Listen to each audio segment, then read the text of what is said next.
কতটা কঠিন যে একটি ছোট্ট 6 বছরের শিশুকেও একজন সৈনিকে পরিণত করে। হ্যাঁ বন্ধুরা, আজকের মুভিটি সম্পূর্ণ সত্য ঘটনা অবলম্বনে নির্মিত। দ্বিতীয় বিশ্বযুদ্ধ চলাকালীন জার্মানি আর রাশিয়ার মধ্যে যখন যুদ্ধ চলছিল, তখন এই ঘটনাটি ঘটেছিল। মুভির নাম সোলজার বয়। আমি আপনাদের কথা দিচ্ছি, এক্সপ্লেনেশন শেষে এই মুভির গল্পটা আপনাদের এক অন্যরকম অনুভূতি দিবে। তো কথা না বাড়িয়ে চলুন মুভির গল্পে যাওয়া যাক। মুভির শুরুতেই আমরা এই মুভির মূল চরিত্র শিরোজাকে দেখি। সে একটি গাছের উপরে বসেছিল, আর অন্যদিকে তার ভাই পিটার নদীতে মাছ ধরছিল, আর তার মাকেও দেখানো হয় সে নদীতে কাপড় ধুচ্ছিল। আর তখনই হঠাৎ করে সেখানে একটি জার্মানির প্লেন চলে আসে, আর তখনই শিরোজা তার হাতে থাকা গুলতি দিয়ে ওই প্লেনটিকে ধ্বংস করে ফেলে। আর তখনই দৃশ্য পরিবর্তন হয়, আর আমরা বুঝতে পারি এটা ছিল ওই বাচ্চা ছেলেটির স্বপ্ন। সে ঘুমের মধ্যেই বলতে থাকে যে মা তুমি কোথায়। এরপরে শিরোজার ঘুম ভেঙে যায়, আর তখনই সে দরজা খোলার শব্দ শুনতে পায়। এটা ছিল শিরোজার প্রতিবেশী এক আন্টি। সে শিরোজাকে জীবিত দেখে তাকে জড়িয়ে ধরে আর বলতে থাকে যে উপরওয়ালা তোমাকে বাঁচিয়ে রেখেছে, শুক্রিয়া। আর তখনই শিরোজা তার আন্টিকে জিজ্ঞেস করে যে আমার মা আর ভাই কোথায়। তখন তার আন্টি অনেকটা মন খারাপ করে বলে যে তোমার মা এবং ভাইকে জার্মানরা মেরে ফেলেছে, এমনকি পুরো গ্রাম আগুন দিয়ে ধরিয়ে দিয়েছে। এগুলো বলতে বলতে শিরোজার আন্টি বাইরে শব্দ শুনতে পায় যে গোলাগুলি হচ্ছে। সে দ্রুত শিরোজাকে রেডি করায় আর বলতে থাকে যে তোমাকে এখান থেকে পালাতেই হবে। সে শিরোজাকে বাড়ির পিছনের জানালা দিয়ে বের করে দেয় আর চিৎকার করে বলতে থাকে যে কখনোই পিছনে তাকাবে না, তুমি শুধু জীবন বাঁচানোর জন্য সামনের দিকে ছুটেই চলবে। আর তখনই জার্মানদের ছোড়া একটি গুলিতে শিরোজার আন্টি সেখানেই মারা যায়। গ্রামের সকল মানুষ নিজের জীবন নিয়ে পালানোর চেষ্টা করছিল, আর শিরোজা তার আন্টির কথা অনুযায়ী ছুটতেই থাকে। অনেকক্ষণ দৌড়ানোর পরে সে একটি নির্জন জঙ্গলের মধ্যে চলে আসে, আর তখন সে আকাশের দিকে তাকিয়ে বলতে থাকে মা তুমি কোথায়? আমি আর দৌড়াতে পারছি না মা, তুমি আমাকে রেখে কোথায় চলে গিয়েছো? বাচ্চা মানুষ অনেক ক্লান্ত হয়ে সে ওখানেই শুয়ে পড়ে। পরদিন সে একটি নদীর কিনারা যায় পানি আনার জন্য, আর তখন সে সেখানে জার্মান সৈন্যদের দেখতে পায়। সৈন্যদের দেখতে পেয়ে শিরোজা একটি গাছের নিচে লুকিয়ে পড়ে, কারণ ছোট্ট বাচ্চা মানুষটিও বুঝতে পেরেছিল যে সে না লুকালে তাকেও জার্মান সৈন্যরা মেরে ফেলবে। শিরোজা যখন গাছের নিচে লুকিয়েছিল তখনই সেখানে একটি অজগর সাপ চলে আসে। সাপটি শিরোজার একদম শরীরের কাছ থেকে যাচ্ছিল, কিন্তু শিরোজা ছিল তো খুবই বাহাদুর একটি বাচ্চা। সে নিজের হাত দিয়ে তার মুখ চেপে রাখে যাতে কোনো শব্দ তার মুখ থেকে না বের হয়। জার্মান সৈন্যরাও তাদের খাওয়া শেষ করে সেখান থেকে চলে যায়। এরপরে শিরোজা যায় সেই জার্মান সৈন্যদের ফেলে রাখা খাবারের একটি কন্টেনারের কাছে। সে একটি ক্যান সেখান থেকে নেয় আর সে জঙ্গলের মধ্যে দৌড়ে চলে যায়। শিরোজা ছিল খুবই ক্ষুধার্ত। সে গতকাল থেকে আজ পর্যন্ত কিছুই খায়নি। সে ক্ষুধার যন্ত্রণা আর সহ্য না করতে পেরে গাছপালার পাতা খাওয়া শুরু করে। আর তখনই জার্মান সৈন্যরা হঠাৎ করেই ওই জঙ্গলের মধ্যে বম্বিং শুরু করে। একটি বিস্ফোরণে শিরোজা অনেক দূরে ছিটকে যেয়ে পড়ে। সে অনেক ভয় পেয়ে যায়। সে মনে করতে থাকে তার চারপাশে মনে হয় অনেক শত্রু। তাই সে একটি গাছের লাঠি নেয় আর জোরে জোরে চিৎকার করে বলতে থাকে আমার কাছে কিন্তু বন্দুক আছে, কেউ আমার আশেপাশেও এসো না। আমি জানি আপনাদের কাছে হয়তো বিষয়টা কিছুটা ফানি লাগছে কথাগুলো শুনে, কিন্তু একবার ভাবুন তো, ঘটনাটির একদম সত্য একটি ঘটনা। কিছুক্ষণের মধ্যেই ক্লান্ত শিরোজা একটু দূরে চলে আসে, আর সে অনেক ক্লান্ত হয় সেখানেই ঘুমিয়ে পড়ে। সে ঘুমের মধ্যে একটি স্বপ্ন দেখতে থাকে। সে দেখতে পায় সে তার মা ভাই সবাইকে নিয়ে খুব হ্যাপি একটা টাইম কাটাচ্ছে। আর তখনই হঠাৎ বৃষ্টি শুরু হয়। এতে করে শিরোজার চোখ খুলে যায়, আর সে কিছুটা বৃষ্টির পানি খাওয়ার চেষ্টা করে। ক্ষুধার্ত বাচ্চা, সে আর কি বা করবে। কিছুক্ষণ পরে আবারও সে ক্লান্ত হয়ে ঘুমিয়ে পড়ে, আর এরপরে দেখা যায় কিছু সৈনিক সেখানে এসেছে আর শিরোজাকে সেখান থেকে নিয়ে যায়। এরপরেই দৃশ্য পরিবর্তন হয় আর একটি ছোট আর্মি ক্যাম্প দেখানো হয়। এটা ছিল রাশিয়ান আর্মি ক্যাম্প, যেখানে তাদের যুদ্ধ পরিকল্পনা করা হচ্ছিল। একজন সৈনিক ওই দরজা দিয়ে ঢোকে, আর তার কোলের মধ্যে ছিল শিরোজা। ওখানকার সকল সৈনিক শিরোজাকে দেখে খুবই কৌতূহলী হয়। কমান্ডার বাচ্চা ছেলেটির নাম জানতে চায়। তখন শিরোজা সে নিজ মুখ থেকেই বলে যে আমার নাম শিরোজা। এরপরে কমান্ডার যখন শিরোজার কাছে জিজ্ঞেস করে তার পরিবারের কথা, তখন শিরোজা বলতে থাকে পাশের বাসার আন্টি আমাকে বলেছে যে আমার মা ভাই সবাই মারা গিয়েছে। এটা বলে শিরোজা প্রচন্ড কান্না করতে থাকে। তখন সবাই তাকে খুবই সান্ত্বনা দেয় আর তার জন্য ভালো ভালো খাবার আনতে থাকে। এরপরই একজন নার্সকে দেখানো হয়, তার নাম হচ্ছে কাতিয়া। সে শিরোজাকে একদম নিজের সন্তানের মতো করে টেক কেয়ার করতে থাকে। আশপাশের সকল অসুস্থ রোগীরও কেন্দ্রবিন্দু এখন শিরোজা। সে এখন সবার একটি আদরের বস্তুতে পরিণত হয়েছে।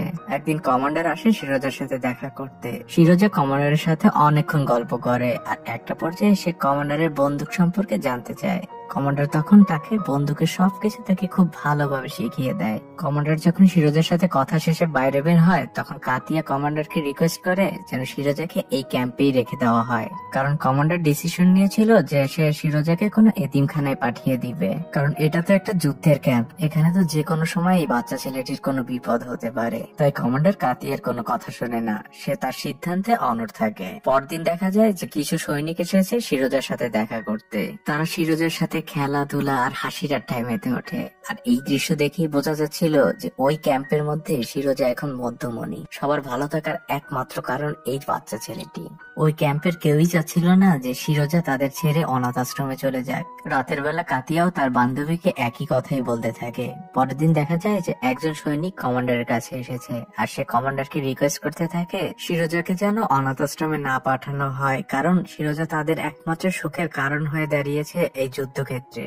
কিন্তু কমান্ডার ওই সৈনিককে একটি ধমক দিয়ে ওখান থেকে বেরিয়ে যেতে বলে। আর এরই মধ্যে জার্মান সৈন্যরা তাদের ক্যাম্পে আক্রমণ করে বসে, কিন্তু কমান্ডার এবং তাদের সৈনিকরা ছিল খুবই বিচক্ষণ, তাই তারা খুব সহজেই এই যুদ্ধটি জিতে যায়। এরপরে সেই দিনটি চলে আসে যেদিন সিরোজাকে এই ক্যাম্প থেকে বিদায় দিতে হবে।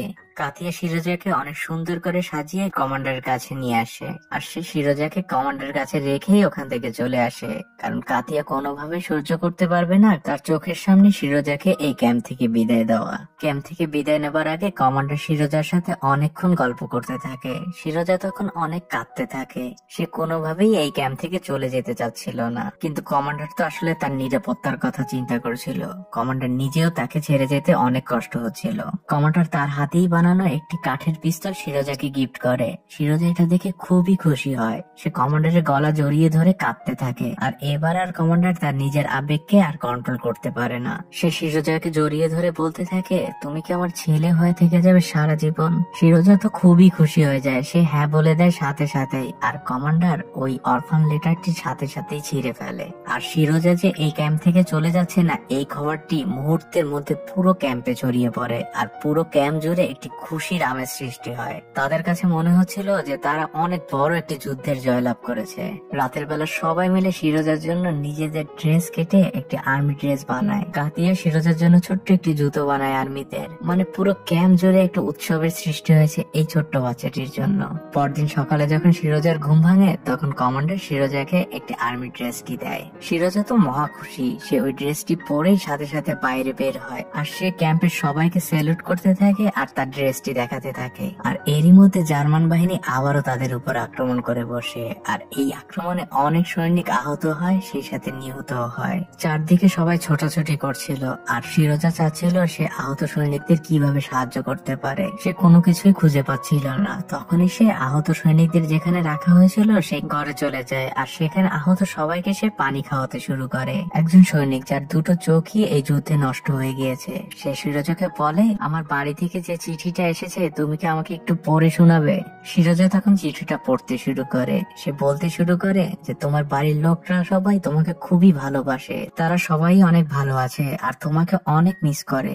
আর তোমাদের যে গরুটা রয়েছে সে এখন অনেক দুধ দেয়। আর তখনই ওই সৈনিক বলে ওঠে যে আমার তো কোনো গরু নেই। তখন পাশে থাকা আর একজন আহত সৈনিক বলে ওঠে, আরে ও যেটা বলে ওটাই ঠিক। তখন ওখানকার আহত সকল সৈনিক হাসতে থাকে। তারা জীবন মৃত্যুর মাঝে দাঁড়িয়েও ভুলে যায় তাদের সকল যন্ত্রণা, কারণ সিরোজা ছিল তো মাত্র 6 বছরের একটি ছোট বাচ্চা, সে তো আসলে পড়তেই পারতো না। কিন্তু সে চাচ্ছিল না যে ওই সৈনিকটি যেন কোনো মানসিক কষ্ট না পায়। বুঝুন ব্যাপারটা, এত ছোট একটি বাচ্চা, তার এত বুদ্ধি। এরপরেই দৃশ্য পরিবর্তন হয়, আর দেখা যায় সিরোজা কাতিয়ার কোলে শুয়ে আছে। আর তখন কমান্ডারও সেখানে আসে।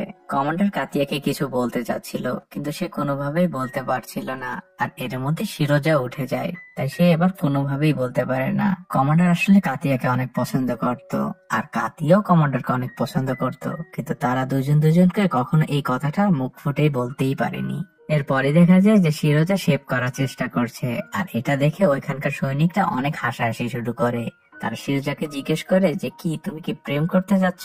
তখন শিরোজা তাদেরকে বলে যে সোলজাররা কখনোই প্রেম করে না। এরপরে দেখা যায় যে কমান্ডার কিছু সৈনিক নিয়ে মিটিং করছে, আর তখনই সেখানে শিরোজা চলে আসে আর পুরাই একজন ম্যাচিউরড মানুষের মতো বলতে থাকে যে স্যার আমার জন্য কি কোনো কাজ রয়েছে? কমান্ডার তাকে বলে যে হ্যাঁ, তোমার অনেক বড় দায়িত্ব রয়েছে। তোমার কাজ হচ্ছে যে যত চিঠি এসেছে তুমি সকল চিঠি প্রত্যেক সৈনিকের কাছে পৌঁছে দিবে। কমান্ডার তখন দেখতে পায় যে শিরোজার মুখে একটি কাটার দাগ। সে শিরোজাকে জিজ্ঞেস করে যে এটা কিসের দাগ? তখন শিরোজা তাকে বলে যে আমি শেভ করতে চেয়ে এটা কেটে ফেলেছি। আসলে কমান্ডারেরও সকালবেলা শেভ করতে চেয়ে ওখানেই কেটে গিয়েছিল, তাই শিরোজা তাকে আসলে নকল করেছিল। আর এটা দেখে ওখানকার সব সৈন্যরা হেসে ওঠে। এরপরই শিরোজা সেখান থেকে বেরিয়ে সবাইকে তাদের চিঠি দিতে থাকে, আর সে তাদেরকে হাসি এবং নাচের মাধ্যমে খুশি করার চেষ্টা করে। সৈনিকরা শিরোজাকে একটি দূরবীন দিয়েছিল। শিরোজা সেই দূরবীনটি নিয়ে একটি জঙ্গলের কাছে যায়। শিরোজা যখন দূরবীনে চোখ রাখে তখন সে একটি ঝোপের মধ্যে দুটো পা দেখতে পায়, আর সে এই কথার সাথে সাথেই ক্যাম্পে ফিরে এসে অন্য সৈন্যদেরকে বলে। সৈন্যরা তার কথা বিশ্বাস করে আর তারা তখনই সেই ঝোপের কাছে যায়, আর তারা দুজন জার্মান গোয়েন্দাকে ধরে ফেলে। এই কথা কমান্ডার যখন জানতে পারে তখন কমান্ডার শিরোজার উপর খুবই খুশি হয়, আর শিরোজা এখন কমান্ডারের চোখে একজন প্রকৃত সৈনিকে পরিণত হয়েছে। এরই মধ্যে শিরোজার অ্যাডপশন লেটার কমান্ডারের কাছে চলে আসে, আর তারা এখন অফিসিয়ালি বাবা ছেলে। কমান্ডার এই খুশিতে শিরোজাকে নিয়ে যায় কাতিয়ার কাছে, আর তখনই সে দেখতে পায় কাতিয়া অন্য এক সৈন্যের সাথে কথা বলছে। সে ভাবে কাতিয়া হয়তো তার সাথে প্রেম করছে, তাই সে ভুল বুঝেই সেখান থেকে চলে আসে। পরদিন জার্মানরা আবারও তাদের ক্যাম্পে আক্রমণ করে। কমান্ডার শিরোজাকে বলে এই ঘর থেকে কোথাও না বের হতে। শিরোজাও চুপচাপ তার পাশেই বসে থাকে, আর তখনই দেখা যায় যে কমান্ডার হঠাৎ করেই খুব উদ্বিগ্ন হয়ে পড়েছে, কারণ তাদের টেলিফোনের তারটি যুদ্ধে ছিঁড়ে গিয়েছে, যার ফলে কমান্ডার সাহায্যের জন্য কোথাও ফোন করতে পারছিল না। সে একজন সৈনিককে পাঠায় সেই তারটিকে ঠিক করার জন্য, আর তখনই সেই সৈনিকও আহত হয়ে যায়। শিরোজা কাউকে কিছু না বলে সেখান থেকে সেই সৈনিকের কাছে চলে যায়। শিরোজা তাকে বলতে থাকে যে তুমি আমাকে দেখিয়ে দাও যে কিভাবে এটা ঠিক করতে হয়, কিন্তু শিরোজা কি চলে যাওয়ার মতো বাচ্চা। তখন এই সৈনিকটি শিরোজাকে বলে যে তুমি এই তার দুটিকে জুড়ে দাও, তার ফলে টেলিফোনটি ঠিক হয়ে যাবে। শিরোজা তাই করে, আর টেলিফোন লাইনটিও ঠিক হয়ে যায়। কমান্ডার তখন সাহায্য চায়, আর এবারও এই যুদ্ধে শিরোজার বীরত্বের কারণেই তারা জিতে যায়। এরপরে দৃশ্য পরিবর্তন হয়, আর দেখা যায় যে শিরোজা কাতিয়ার কাছে এসেছে, আর সে কাতিয়াকে এসে বলে যে কমান্ডার অনেকদিন ধরে কিছু খায় না, সে এমনকি ঘুমাতেও পারে না। এটা শোনা মাত্রই কাতিয়া কমান্ডার কাছে চলে যায়। সে যে কমান্ডারকে চেক করতে থাকে, কিন্তু আসলে তো কমান্ডারের কিছুই হয়েছিল না। মূলত এটা ছিল তো শিরোজা পাকনার প্ল্যান। শিরোজা চাচ্ছিল যে কাতিয়া এবং কমান্ডার যেন একটু কাছাকাছি আসে, যাতে তারা তাদের মনের কথা বলতে পারে। এরপরে দেখা যায় যে ক্যাম্পে একটি কুকুরের গাড়ি নিয়ে আসা হয়েছে, আর শিরোজা এটা দেখে খুবই খুশি হয়। সে ওই গাড়িতে করে ঘুরতে থাকে, কিন্তু হঠাৎই সে মাইন এরিয়ার দিকে চলে যেতে থাকে, আর এগুলো একটি সৈন্য দেখতে পায়। সে শিরোজাকে একদম শেষ মুহূর্তে বাঁচিয়ে নেয়। এর পরের দেশে আবারও কমান্ডার এবং কাতিয়াকে দেখানো হয়। কমান্ডার এবার কাতিয়াকে খুব অদ্ভুত ভাবে প্রপোজ করে। কমান্ডার কাতিয়াকে জিজ্ঞেস করে তুমি কি শিরোজার মা হবে? কাতিয়া তো খুবই খুশি মনে রাজি হয়ে যায়। আপনারাও যারা এখনো আপনাদের পছন্দের মানুষকে নিজের মনের কথাটি বলতে পারেননি, তারা আজই বলে ফেলুন। এরপরই দৃশ্য পরিবর্তন হয়, আর দেখা যায় যে সকল সৈন্যরা তাদের নিজেদের ক্যাম্প ছেড়ে অন্য একটি ক্যাম্পে যাওয়ার উদ্দেশ্যে রওনা হয়েছে, আর শিরোজাও তাদের মধ্যে ছিল। যাওয়ার পথে তাদের উপর জার্মানরা আবারও আক্রমণ করে বসে, আর এবার তাদের গাড়িটি পুরোপুরি ধ্বংস হয়ে যায়, আর এতে অনেক সৈন্য আহত হয়, শেষে তো অনেক সৈন্য নিহত হয়। কিন্তু তারা কোনোভাবে তাদের নিজেদের জীবন বাঁচিয়ে নতুন ক্যাম্পে চলে আসে। নতুন ক্যাম্পে আসার পরে দেখা যায় যে কমান্ডারের সাথে একজন জেনারেল এসেছে কথা বলতে। শিরোজাও তখন সেখানে চলে আসে, আর সে জেনারেলকে দেখে স্যালুট করে। জেনারেল এটা দেখা মাত্রই সে তার টুপিটি পরে শিরোজাকেও স্যালুট করে। শিরোজা তখন কমান্ডারকে জিজ্ঞেস করে যে স্যার আমার আজকে কি কোনো কাজ রয়েছে? কমান্ডার থেকে বলে হ্যাঁ অবশ্যই তোমার কাজ রয়েছে, তুমি সকল সৈন্যকে লাইনে দাঁড় করাও, আর কার কি প্রয়োজন সেই লিস্ট করে এসে আমাদেরকে দাও। শিরোজা সেই কথা অনুযায়ী তার কাজ করে আসে। সে সকলের লিস্ট করে নিয়ে এসে জেনারেল কাছে জমা দেয়। জেনারেল এটা দেখে খুবই ইমপ্রেসড হয়ে যায়। শিরোজা তখন জেনারেল কাছে একটি রিকোয়েস্ট করে। সে বলে যে আমার বাবা আর কাতিয়ার বিয়ের প্লিজ পারমিশনটা দিয়ে দিন। শিরোজার এই কথা শুনে জেনারেল আর কমান্ডার দুজনে প্রচন্ড হাসতে থাকে। এর পরের দৃশ্যেই দেখা যায় যে শিরোজাকে একজন পূর্ণ সৈনিকের মর্যাদা দেওয়া হয়েছে।